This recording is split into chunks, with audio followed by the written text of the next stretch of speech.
বাঙালিদের দুর্গাপুজো মানে 5 দিন, অন্তত শাস্ত্র তাই বলছে। ষষ্ঠী, সপ্তমী, অষ্টমী, নবমী এবং দশমী। কিন্তু এখন তো পুজো শুরু হয়ে যায় মহালয়া থেকেই।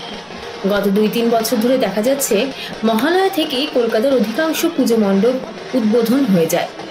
মণ্ডপে মণ্ডপে ভিড় জমতে শুরু করে তৃতীয়া চতুর্থীর রাত থেকেই।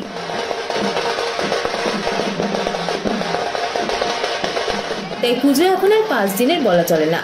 শুধু তাই নয়, পুজোর জামা কাপড় থেকে সাজগোজ এখন 5 দিনের প্ল্যানিংয়েও হয় না।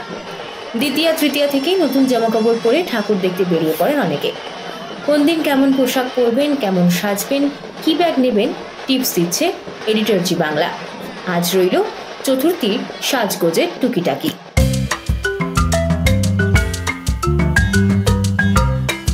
চতুর্থী স্পেশাল পোশাক।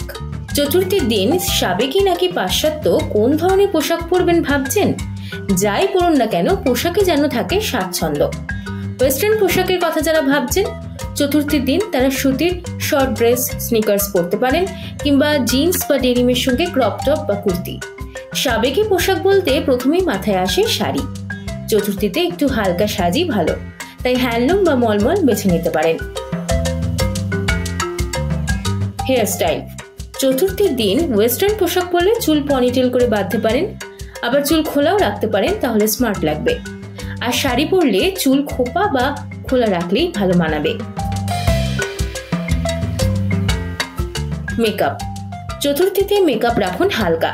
সাধারণ মেকআপে প্রাইমার, ফাউন্ডেশন, কম্প্যাক্ট ব্যবহার করতে পারেন।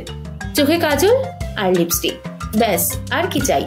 ওয়েস্টার্ন লুকে কিন্তু একেবারেই টিপ মানাবে না। শাড়ি বা চুড়িদার পরলে অবশ্যই টিপ পরতে কিন্তু ভুলবেন না। গয়না। ওয়েস্টার্ন পোশাক পরলে কানে বড় অক্সিডাইজের দুল পরতে পারেন, হাতে শুধুমাত্র ঘড়ি মানাবে। শাড়ি পরলে গলায় হালকা অক্সিডাইজের হার বা মাটির হার পরতে পারেন। গলায় হার পরলে কানে ছোট দুলই পরবেন, তা মাটিরও হতে পারে বা অক্সিডাইজের। ব্যাগ। ফ্যাশনে ভীষণভাবে in round bag. Jute, jeans এমন নানান জিনিস দিয়ে এই রাউন্ড ব্যাগ তৈরি হয়।